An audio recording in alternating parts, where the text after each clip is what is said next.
අයියොල හැමෝටම ඉතින් මාර්තු මාසේ වැඩිහිටි දීමනාව ඒ කියන්නේ 2026 මාර්තු මාසේ වැඩිහිටි දීමනාව කවද්ද වැටෙන්නේ. ඉතින් ගොඩක් දෙනෙක් අහපු කතාවක් තමයි. ඉතින් ඒක ගැන තොරතුරු තමයි අද කතා කරන්න යන්නේ. ඉතින් මේ වගේ තොරතුරු ඉතා ඉක්මනින්ම දැනගන්න පුළුවන් ඉන්නේ මගේ channel එකේ. මගේ channel එකට තාමත් ඔයාලා එකතු නැති කෙනෙක් ඉන්නවා නම් මේ විදිහට දැන් එකතු වෙන්න පුළුවන්.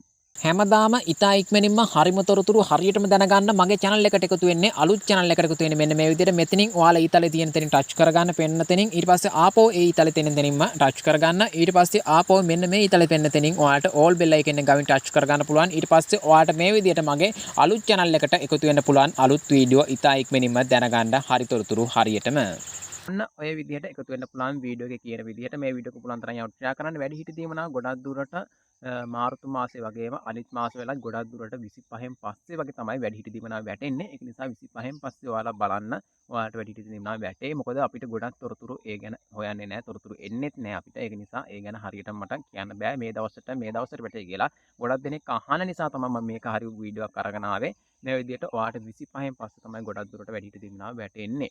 ඉතින් ඒක නිසා 25න් පස්සේ පොඩ්ඩක් බලන්න මාර්තු මාසේ වැඩිහිටි දීමනාව වැටෙයි. මොකද ඒක හරියටම කියන්න බෑ. මොකද සමහර කටි වැටෙන්නේ නැති වෙන්නත් පුළුවන්. ඉතින් ඒක නිසා මොකද ඒක අපිට තොරතුරු එන්නේ නැති හින්දා මට එන්නේ නැති හින්දා බොරුවට කියන්න බෑ මේ දවසේ වැටෙනවා කියලා. ඉතින් ඔයාලා ගොඩක් දෙනෙක් අහපු නිසා තමයි කිව්වේ 25න් පස්සේ වගේ ගොඩක් දුරට වැටේ වැඩිහිටි දීමනාව. ඉතින් එහෙනම් මේ වීඩියෝ එක පුළුවන් තරම් ෂෙයා කරන්න. තවත් මොන හරි දැනගන්න තියෙනවා නම් අනිවාර්යෙන් මගේ channel එකට එකතු වෙලා ඉන්න. අලුත් තොරතුරු ඉතා ඉක්මනින්ම දැනගන්න පුළුවන් හැකියාවක් තියෙනවා. හරිම තොරතුරු හරියටම ගිහිල්ලා යනවා ඔයාලා හැමෝටම සුබ දවසක්.